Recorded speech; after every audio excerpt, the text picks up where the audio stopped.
I assume if you're joining me today, you, like me, are very interested in the intersection of the voice technology and education. My name is Julie Daniel Davis, and I am the founder of the podcast Voice in Education. I served in various roles inside instructional technology of a K-12 school in Chattanooga, Tennessee, until recently when I did a little early retirement. But my latest passion, my desire, is to see voice really make a difference in the lives of our students across the world. And so today, I want to share with you just my thoughts on what I think educators want and need from a voice assistant. That being said, in this case, I am talking about a voice assistant, creating a voice assistant for the classroom that would use voice technology. My goal is to share with you, based on my years of knowing what can go wrong with educational technology in the classroom and what goes right with educational technology in the classroom. These are things that I feel like is important for voice people to hear, and maybe, just maybe, you'll catch the vision of what I have in mind, and we can connect and maybe figure out how do we move forward to serve a need that is so much greater than any one person. So let's get started. So I think anytime we talk about voice assistants or any type of technology that's going to impact children, we have to start with the why. And so I think our why, most recently, I know VoiceBot AI came out with an April Smart Speaker Consumer Adoption Report, and it stated that 34.4% of U.S. Homes have smart speakers now. The immersion rate is just growing phenomenally. And I am a big proponent of meeting families, children, teachers where they are.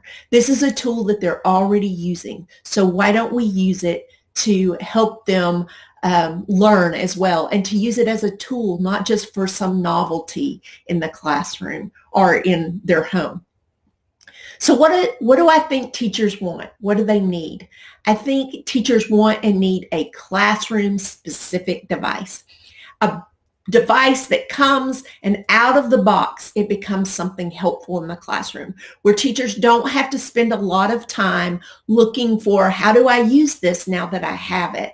That it comes ready to go, and immediately there are ways that they can include it. It could be as simple as creating efficiencies in the classroom by using timers and recording helpful things that students need to know throughout the day, or creating reminders. Something as simple as that, but more robust as well. And what I want to talk to you about today is what, in my head, I feel the robustness, the capabilities, if they were there, could really make a difference for education. I think it has to be appropriate for teachers and students. That is who we are working towards, and all the other fluff and stuff and things that are great that you can do on a Google Assistant and you can have access to need to go by the wayside, so that this device can be looked at and seen as something for education. So, what does that mean? It means that within this device, there will be no marketing within this, and I'm going to call it a skill, I may call it a program, but whatever it is that our students are interacting with, that there would be no marketing towards that student. No, oh, do you want to upgrade to the next level? Oh, you finished that level. Do you want to go on to the next level? Have your teacher turn on your next level by going to this website and paying $2.99. Marketing should never be a part of the education process, because it muddles in the mind of a child. What am I here for? Is this a toy? Is this a game? What is this? And while I do believe there's value in gaming, I do believe there's value in play. For this specifically, the student doesn't need to be aware that they are being marketed towards. I think it's fine for the teachers to know that. It's fine for the education system to know that, but not the student, which means it needs to be COPPA compliant. We need to make sure we are safeguarding the student's information and that we are not targeting the student with anything type of marketing. The learning process should not be distracted by all these extra things that are out there. As an instructional technologist for years, finding apps for iPads could be a kind of discouraging, because in the middle of what seems like a really good app, students would sometimes be asked, do you want to level up? For $2.99 you can level up. And at the age of 13 and under specifically, they don't know they're being manipulated. So it's important that we make sure that these devices aren't manipulating students, because this is the moment for learning. I also think that in a device for a classroom or for educational purposes, student privacy questions are answered. COPPA, FERPA, SIPA, GDPR, CCPA compliant, all of those I can be told when I hand this to a teacher or to an IT director or to a CTO at a school, all our administrators, all that have to think about these things, that when I put it in their hand, they can say, okay, this is compliant. I can use it. And the device shouldn't leave concern on, well, am I using it in a way that makes it compliant? What if I do this? Can I do this? It shouldn't be allowed to do things if it's not going to be compliant. So it will have some limitations, but I think if we make a device that is robust enough to meet the needs of the classroom, we won't see or be aware of the limitations because of the extras that it's giving to the educational platform. And I think it's important that it is seen as a localized storage device of any personal identifiable information. Those are known as PII, and those PII is what's talked about in a lot of those federal laws or state laws or international laws that I mentioned earlier on. So student privacy to me is the foremost thing that this device would need to answer. It is compliant, period, end. It's compliant if you use this. It's compliant when it's a full moon on a Wednesday. It needs to be 100% compliant. And teachers don't have the time to start looking and figuring out how to make it compliant. I've been working in that intersection for a bit now. And if I hadn't been in this space helping teachers navigate that, I know a lot of teachers would just give up in using it.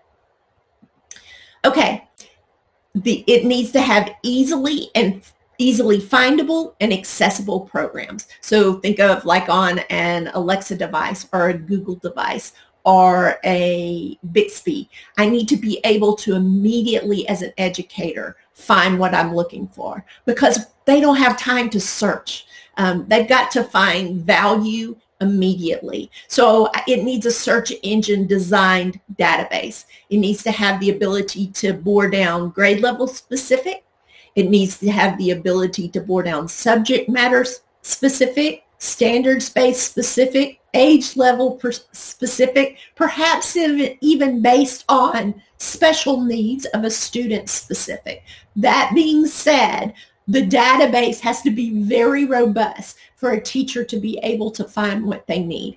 In my mind, I'm thinking of something like on the Common Sense Media website, where an educator can go in and look for a subject matter app to help them with learning. And the website does a really good job of helping teachers find that without having to go through pages and pages of apps. So I think that's would be a very great opportunity to make a difference for education, where we can find how to use it in an easy manner, and to have examples of what that looks looks like without enabling it on the skill to then have to take it off if we don't feel like it is something that's worthwhile. So maybe it's a clip, maybe it's a video clip of it being used.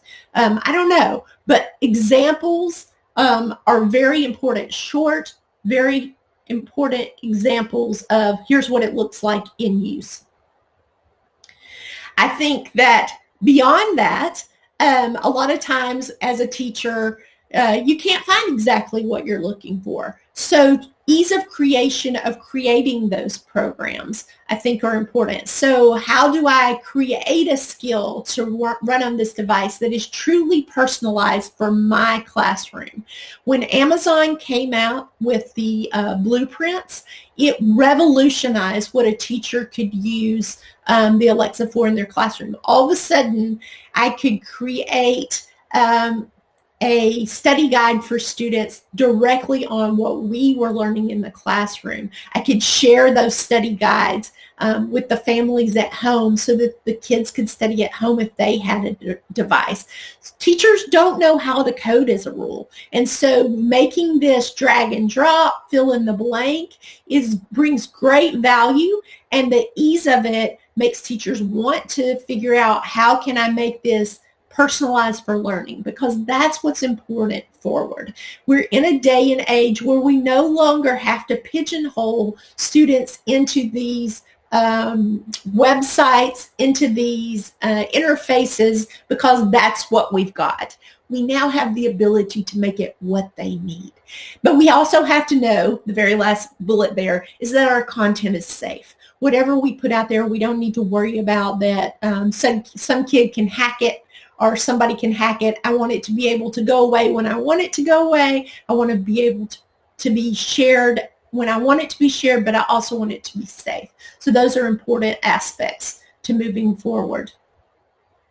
I also want to see it networked within the school system. Amazon Business Concept is what's running through my head. So a device that's networked together, it could serve as an intercom system within the school. Intercom systems are really expensive. So if we could get a price point for a device, because I think price point's really important, and I haven't said that yet, but I think our price point is something that we really have to think about.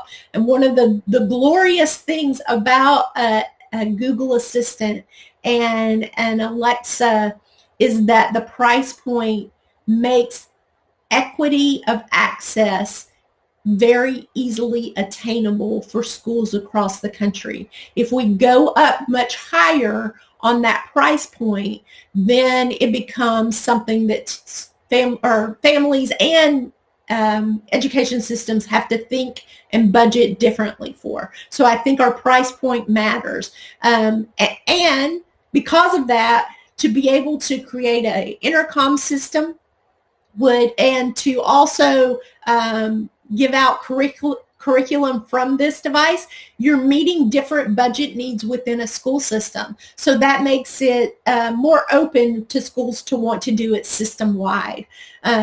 Also, it's important that it's easily supported by the IT department, maybe even remotely, so that they don't have to go into each classroom. If there's an issue going on, they can remotely access it and correct any problem they see. The ability to push information programs to the devices, maybe by the principal, maybe by a department head, maybe by your head of schools to send out information. This is a great way to do connecting with each other, to push information to devices to families. Hey, just wanted to make you aware that today is a snow day, that type of thing. I'm thinking way outside the box, but the ability to do these type of things would be amazing for the stakeholders in a school system.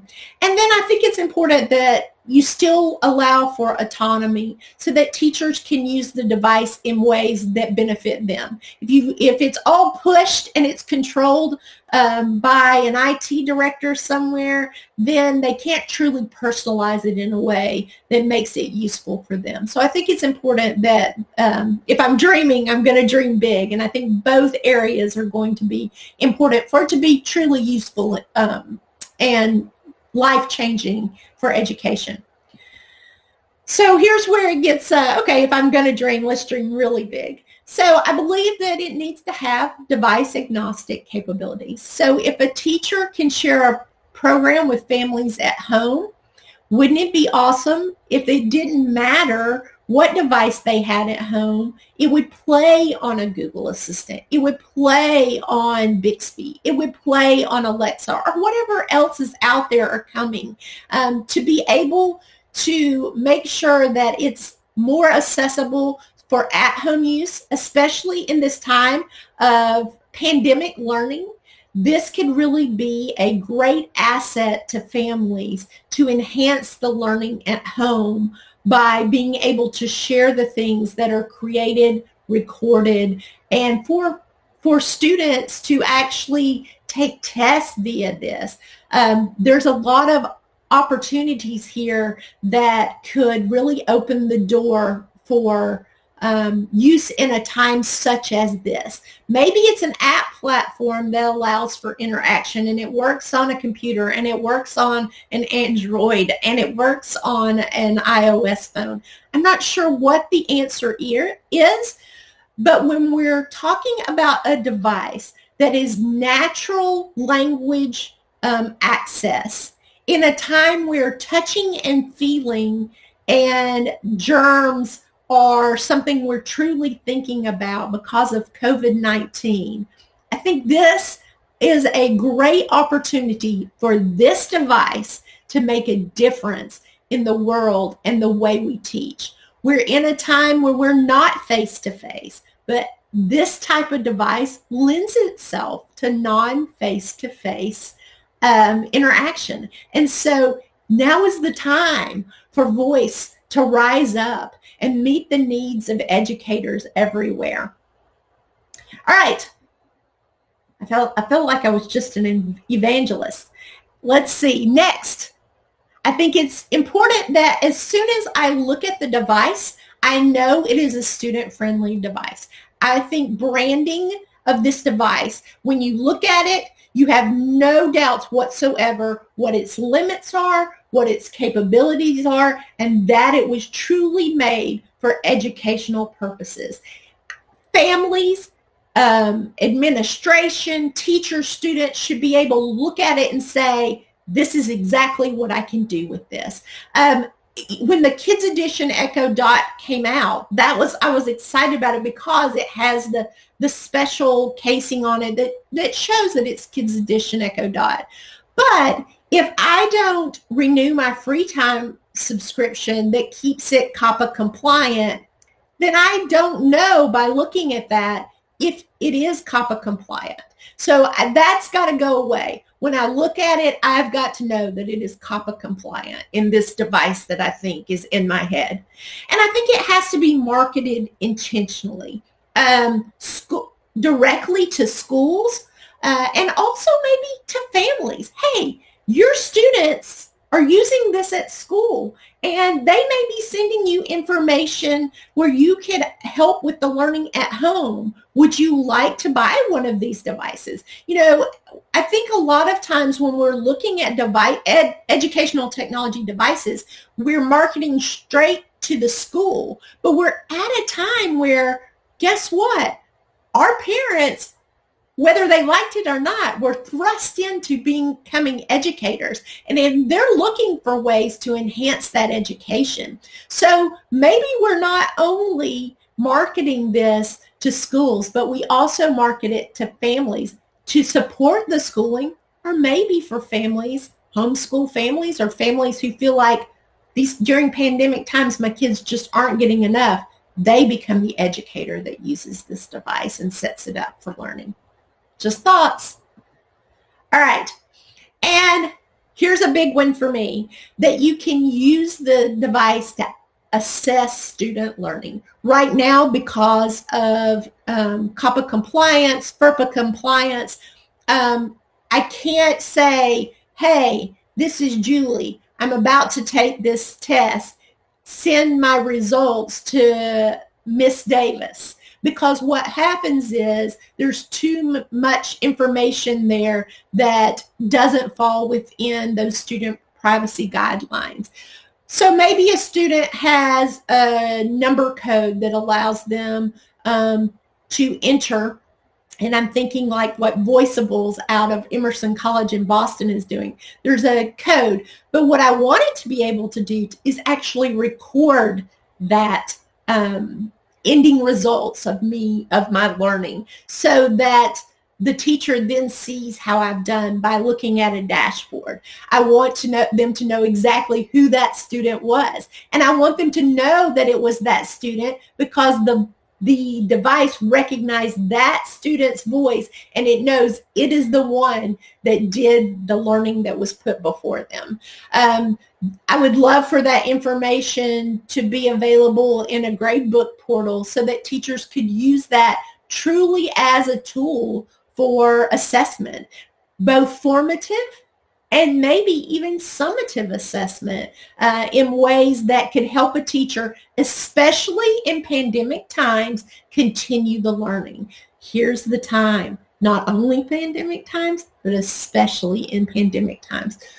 I also see it being a great tool for assessment for students who aren't readers yet. So let's say we're a primary grade student, and I want to know what they really learned when we were studying about the rainforest. I can ask them questions, they can answer those questions, and it gives me an ability to test them without me doing it face-to-face with that student. In any type of ed tech environment, you're going to hear about the 4 C's of technology integration.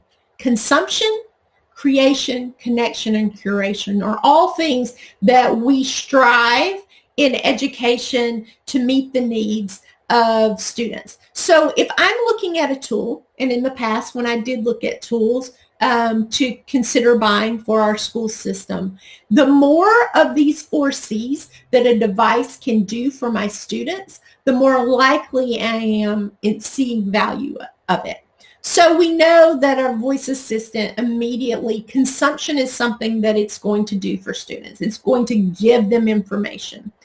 What we don't necessarily see is the ability for students to create using these devices easily.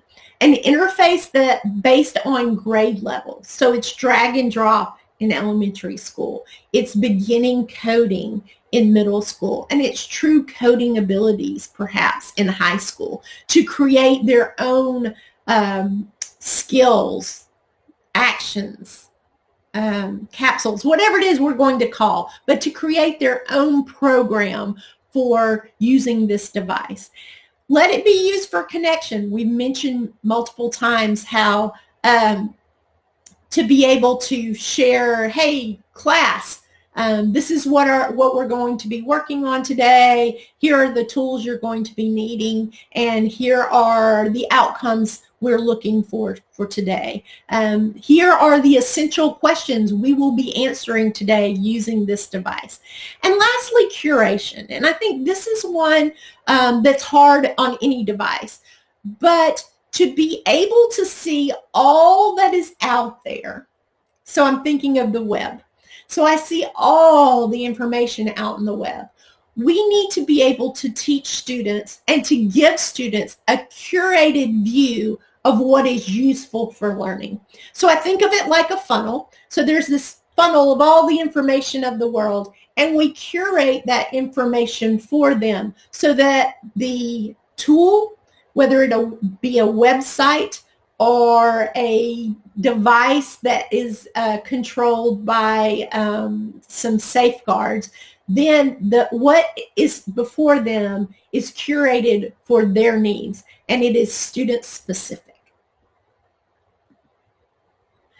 I think it's important that as teachers consider using this in the classroom, that they have access to drop and drag container lessons. So there will be a teacher interface to set up access for students, groups of students, parents, and that it would be easily usable. So let's say you've got a student with special needs. Maybe they have some learning problems. To create a container lesson just for that student, to create a container lessons for that day, to create a container lesson for this subject matter, to create a container lesson for this grade level. So multiple options where they shouldn't have to delete something. They could pull it back in, easy to see what's in there, and then easily definable and findable for the person who is about to use that device. So if I sit down, maybe it's, hey, Voice EDU, like that. Open up today's lessons, and the teacher has set that up. Hey, welcome to Voice EDU. What's your number? My number's 27. Welcome back, 27. Based on the feedback from your teacher, you did a great job in your math yesterday. Today, you have these 3 options. So something like that. Supports communication in a feedback loop. So like I mentioned earlier in my fake idea of what it would look like, perhaps it's teachers giving feedback based on yesterday's performance. Perhaps it's teachers communicating with parents, with the school, with different groups. Perhaps it's walkie-talkie communication. Hey, think of it like a audible Zoom. Hey, just checking in with you today. Wanted to see how you're doing. Since we're not face-to-face, are there any questions you have for me? And that means the teacher hasn't had to give out their phone number to everyone in the school, and they're able to communicate. Maybe it's set up where at 2 o'clock on Tuesdays, I talk to this student, even though they're learning from home. Or maybe it's me talking to the student or to the teacher next door to find out what are we doing today in history when we're dealing with 4th graders, which part of this was the most important part we wanted to make sure that they know. And that the classroom device, the access is controllable by teacher voice. So if I say, hey, Voice EDU, turn off that device, then because it recognizes my voice, it will not turn it back on for other people to access it until I say so or until something's done on the portal. I told you I'm dreaming big. So here's the thing that I think could take it to the next level. Algorithm-based personalized learning. So in order for it to really be beneficial and for teachers to really gain, know that they're seeing some benefits, is that it leads students to learn based on data. So let's say it opens up a program, and based on the data on Tuesday of where they did that program, they now are going to work on these 2 standards today because of the data that came back.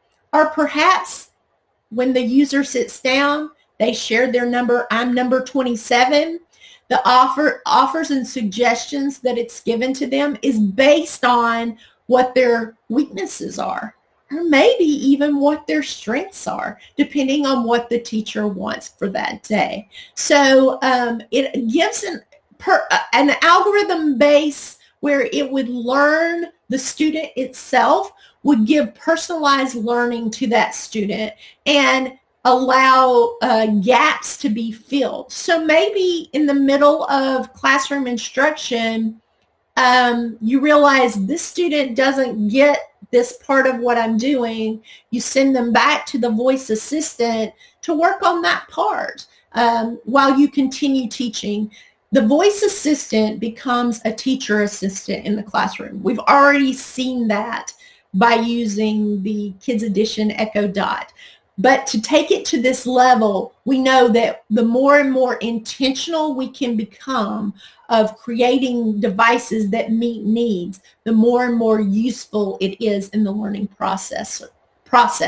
So that, I think, the algorithm access, the algorithm of learning those students. Let's say I send a group of students to the back. The device asks the numbers of all the students, and then based on what numbers are given, it would cross-reference which skill might be best for all of those students in that day. Wow, that would be really amazing. And maybe it says, okay, there's nothing in particular that all these students need to work on together, but this skill would be the next best thing for this group of students. How awesome would that be? Maybe even it lets a teacher know, the algorithm lets the teacher know, hey, you should group these students together for that learning activity. So I've dreamed really big. Obviously, some of these things might be tier 1, tier 2, tier 3 options for a device that would meet the needs of education. What I hope you've heard from me is that I'm passionate about this, and it is something that I believe in. I do believe that that voice is going to make a huge difference in the future of education. To connect with me, I am the creator of the Voice in Education podcast, where you can listen to it in varied ways here on this page, but you can also email me. Perhaps I've encouraged you to think different, or you caught my passion. I'd love to consider what's next. How can we move forward in meeting the needs of students? And I'd love to be a part of that. If you're interested, let me know. My email is juliedavisedu@gmail.com. You can see my website, which is more ed tech, but there are voice things on there as well, www.juliedavisedu.com. You can find me on LinkedIn. I'm very active on Twitter, and I've just created an Instagram account specifically for my voice podcast. I appreciate your time. If you've stuck with me through this whole thing, I hope you have at least considered the needs of students going forward. I actually encourage you to go to my website and go to the Alexa page. There's some sub-pages there where I talk about what do educators want in a skill, what do educators want from voice developers when making a skill. And I encourage you to look deeper at what the needs are and what the limitations are if you're considering building for students. Thank you for your time, and thank you for being a part of this Voice Global experience.